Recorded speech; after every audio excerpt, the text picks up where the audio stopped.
Et si le Burkina Faso devenait l'exemple phare du développement routier autonome en Afrique? Imaginez un pays bâtissant des autoroutes modernes sans attendre le moindre appui étranger. Utopie ou réalité en train de s'imposer? Cette question brûlante résonne aujourd'hui dans tout le continent africain, éveillant à la fois espoir et scepticisme. Aujourd'hui, le Burkina Faso vit une véritable métamorphose, comparable aux grandes phases d'industrialisation qu'ont connues certains pays d'Asie dans la seconde moitié du XXe siècle. Depuis quelques mois, des chantiers d'une ampleur inédite bouleversent le paysage. L'initiative présidentielle, nommée Faso Mabou, incarne ce moment décisif. Il ne s'agit plus d'un projet classique, mais d'un symbole fort de souveraineté et d'audace pour tout un continent. Partout, des centaines de machines flambant neuves s'activent jour et nuit. Bulldozers, niveleuses, compacteurs, chaque engin creuse, aplanit, prépare les routes du futur. Mais la véritable force du projet réside dans la mobilisation de milliers de jeunes burkinabés, investis sur le terrain. Ici, la citoyenneté se vit concrètement, loin des slogans vides et des promesses non tenues. On assiste à un réveil national comparable à celui qui a vu le Japon se reconstruire après la Seconde Guerre mondiale, ou encore la Corée du Sud transformer ses campagnes en mégapoles dynamiques. Pourquoi ce pari risqué? Parce que le Burkina Faso refuse la dépendance. Attendre l'aide extérieure, c'est mettre son destin en suspens. En misant sur ses propres ressources et l'énergie de sa jeunesse, le pays affirme haut et fort son indépendance. Il montre qu'un autre chemin, libre et ambitieux, est possible.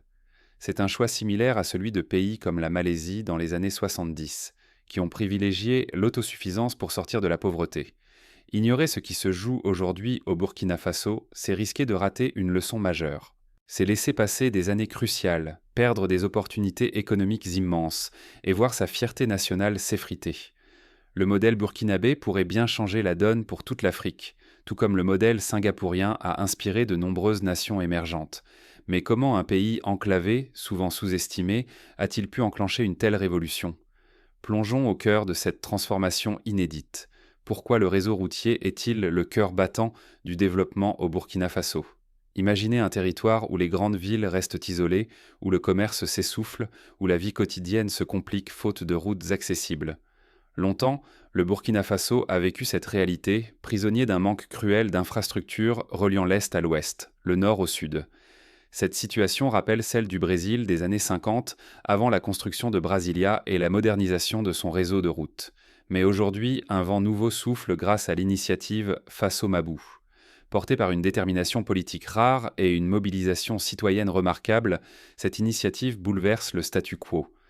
Dès le mois de décembre, plus de 200 engins lourds flambant neufs, des bulldozers, des chargeuses, des compacteurs, ont envahi le pays. À titre de comparaison, c'est comme si chaque région recevait une flotte d'engins équivalente à celle d'un grand projet européen. Ce n'est pas qu'une simple question de machines. La jeunesse burkinabé s'est lancée corps et âme dans cette aventure, prête à transformer chaque brique, chaque mètre du paysage national. Faso Mabou n'est pas une opération isolée. C'est un élan national, un cri d'espoir et de souveraineté. On retrouve ici l'esprit des grands chantiers collectifs, comme la construction du barrage d'Assouan en Égypte, où tout un peuple a participé.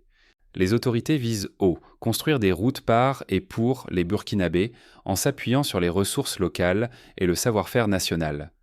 Ce choix audacieux rompt avec la dépendance d'autrefois et affirme la volonté de bâtir un avenir solide, indépendant. Relier villes et villages, stimuler la croissance, créer des emplois pour la jeunesse, tel est l'enjeu. Imaginez le nombre d'emplois créés, non seulement pour les conducteurs d'engins, mais aussi pour les ouvriers, les ingénieurs, les restaurateurs, les transporteurs, les commerçants locaux qui bénéficient de cette dynamique. Mais le danger guette. Sans route, l'isolement menace, les opportunités s'évaporent et la dignité nationale vacille. Commerce, santé, éducation, sécurité. Tout repose sur la capacité à tisser des liens entre les territoires. Dans certains villages, avant Faso Mabou, il fallait parfois 2 jours pour rejoindre la ville la plus proche. Aujourd'hui, ce trajet se fait en quelques heures, ouvrant des perspectives inimaginables il y a encore quelques années. Pourtant, derrière cette effervescence, des doutes subsistent. Quels obstacles concrets attendent encore les Burkinabés sur la route de Faso Mabou? Quels sacrifices faudra-t-il consentir pour faire de cette ambition une réussite durable? L'histoire regorge d'exemples où de grands projets ont échoué par manque de planification ou faute de moyens. On pense à la Transafricaine, cette route mythique qui devait relier Dakar à Djibouti et dont certains tronçons restent inachevés. Mais l'histoire ne fait que commencer.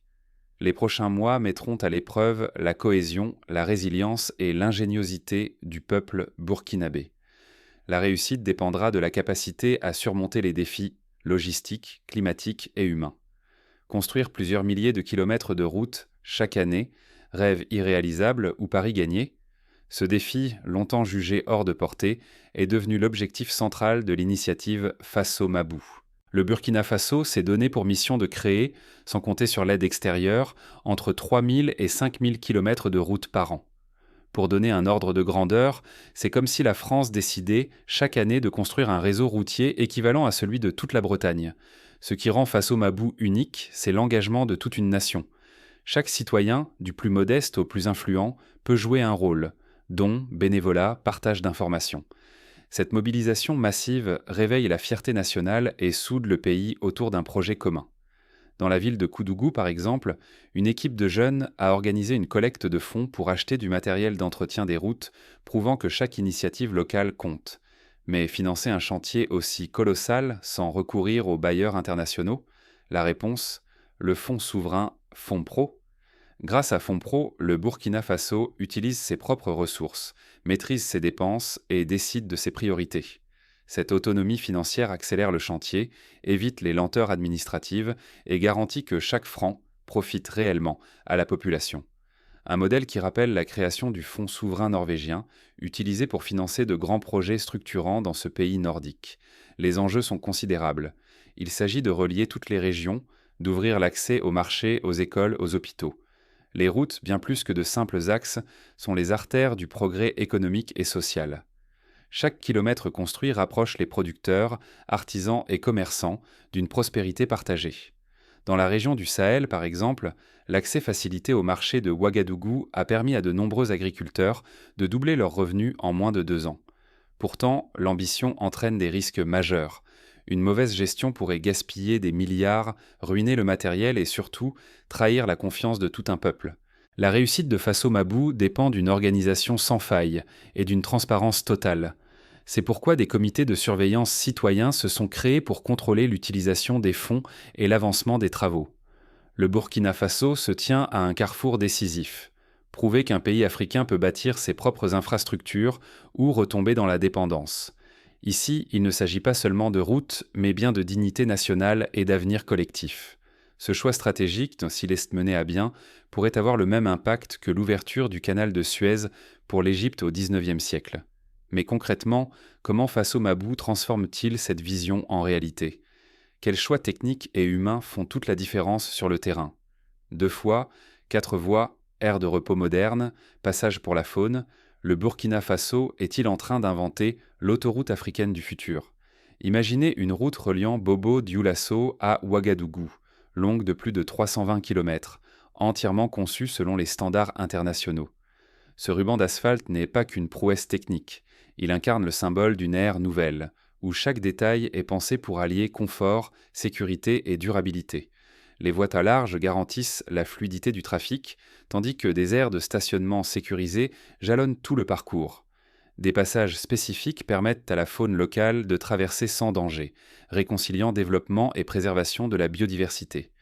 Même les véhicules électriques y trouveront leur place avec des bornes de recharge installées à intervalles réguliers, un pari osé sur la mobilité de demain en Afrique de l'Ouest.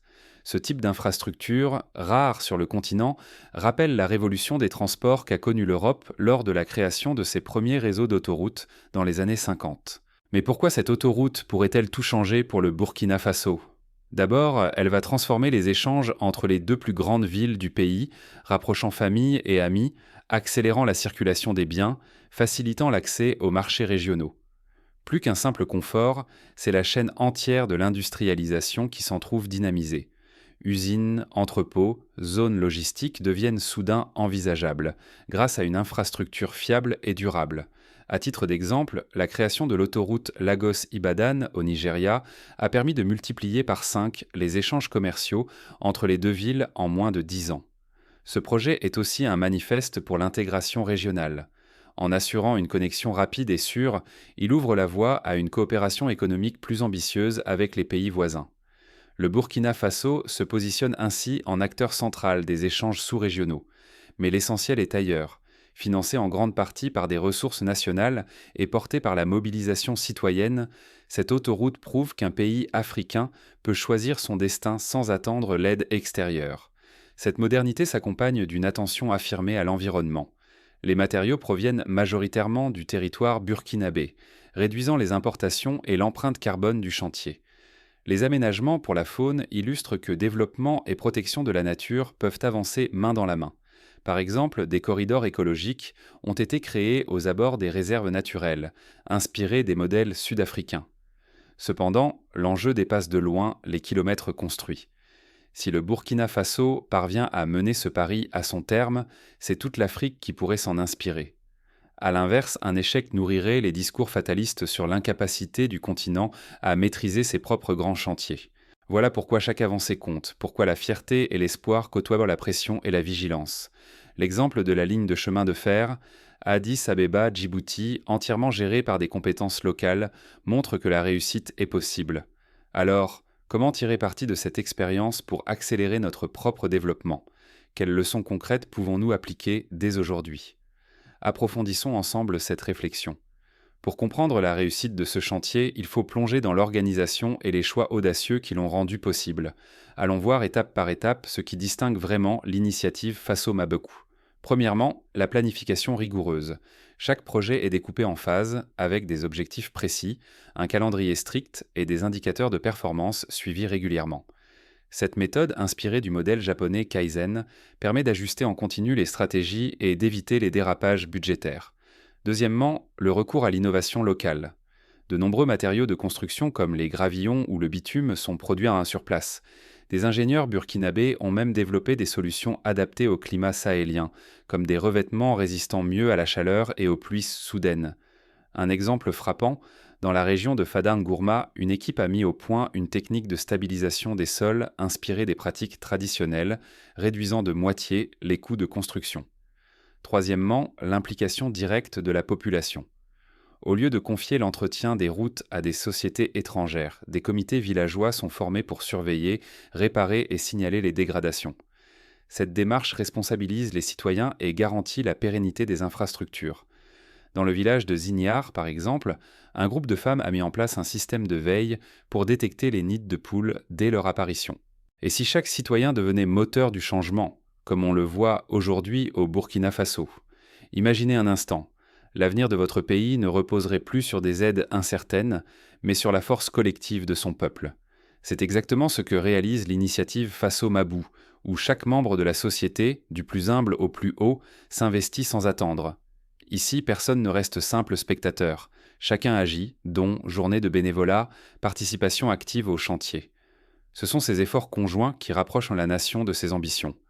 La société civile, la jeunesse, les autorités locales et les forces de défense travaillent main dans la main pour ouvrir de nouvelles routes, relier des villes isolées et créer des opportunités économiques inédites. Des exemples forts se multiplient, des groupes de jeunes qui collectent des fonds pour asphalter leur quartier, des associations de femmes qui préparent les repas des ouvriers, des comités villageois qui surveillent les chantiers et veillent à l'entretien des infrastructures. Le message est limpide. Aucune implication n'est trop petite. Chaque geste, chaque don, chaque heure offerte compte et fait avancer toute la nation. Dans la région du Centre-Nord, par exemple, une campagne de micro-dons a permis d'acheter du matériel de signalisation routière, sauvant des vies chaque jour. En misant sur ses propres ressources et l'énergie de sa population, le Burkina Faso prouve que l'autonomie n'est pas un rêve inaccessible. Attendre indéfiniment des soutiens venus d'ailleurs, c'est accepter la stagnation, voire risquer de voir son avenir confisqué par des intérêts extérieurs. Faso Mabou n'est donc pas seulement un modèle, c'est un appel à l'action, un rappel que chacun détient une part du pouvoir de transformation. Déjà, ce modèle inspire d'autres pays africains qui, à leur tour, investissent dans leurs routes grâce à l'engagement populaire. Dès lors que la volonté collective s'exprime, bâtir et agir deviennent possibles, sans dépendre du bon vouloir d'autrui. Souveraineté, investissement, action. Ces mots prennent enfin corps et ne sont plus de simples slogans. Refuser de s'impliquer, c'est laisser passer des chances historiques. S'engager, c'est choisir la fierté et la prospérité partagée. C'est ainsi que l'on façonne l'avenir et que l'on prend toute sa place dans la transformation du continent. Mais comment cette dynamique s'est-elle enclenchée concrètement? Et surtout, mais quels enseignements retenir pour que ce modèle inspire ailleurs? Tout commence par une décision: agir pour l'avenir de son pays. L'histoire regorge d'exemples où une simple décision a changé le cours d'une nation. Le lancement du plan Marshall après la Seconde Guerre mondiale ou la politique des grands travaux en Chine sont autant de preuves qu'une volonté politique forte peut déplacer des montagnes. Alors que le Burkina Faso se métamorphose sous nos yeux, chacun se tient à la croisée des chemins. Rester simple spectateur ou devenir acteur, voilà le choix à faire. Les routes qui sillonnent le territoire, l'initiative ambitieuse face au Mabou, la mobilisation sans précédent des citoyens. Rien de tout cela n'existerait sans l'élan de femmes et d'hommes qui ont dit non à l'immobilisme. Refuser de s'engager, c'est regarder passer l'histoire et laisser filer une chance unique. C'est accepter que d'autres décident à votre place du visage de la nation. Mais agir, même à petite échelle, c'est donner corps à ses rêves, participer à une œuvre collective et bâtir chaque jour une fierté nationale nouvelle. Dans le Burkina Faso, des enseignants ont organisé des ateliers pour sensibiliser les élèves à l'importance des routes, créant ainsi une prise de conscience dès le plus jeune âge. Le Burkina Faso démontre que la volonté, l'ingéniosité et la force du collectif peuvent ouvrir la voie à la souveraineté. Ce modèle de développement autonome, nourri par les ressources locales et l'énergie populaire, inspire déjà bien au-delà de ses frontières. L'Ouganda, par exemple, a lancé un programme similaire en s'inspirant des principes de Faso Mabou. Allez-vous rester à l'écart de cette révolution silencieuse ou choisirez-vous de bâtir aux côtés de ceux qui dessinent aujourd'hui le destin du Burkina Faso? Chacun détient le pouvoir de transformer des idées en actions et d'ouvrir une ère nouvelle. À vous de jouer. Le choix est entre vos mains. Ferez-vous partie de ceux qui écrivent l'histoire ou de ceux qui la subissent? Le temps est compté et l'opportunité de changer le destin de votre pays ne reviendra peut-être pas. En somme, l'exemple du Burkina Faso montre que rien n'est impossible pour une nation qui croit en elle-même. Que ce soit à travers des actions individuelles ou collectives, chaque pas compte. À l'image des grandes épopées de l'histoire, ce sont les peuples qui décident, par leur engagement, du visage de leur avenir. Alors, que retiendrez-vous de cette leçon burkinabé? Allez-vous continuer à attendre que le changement vienne d'ailleurs ou prendre en main la destinée de votre communauté?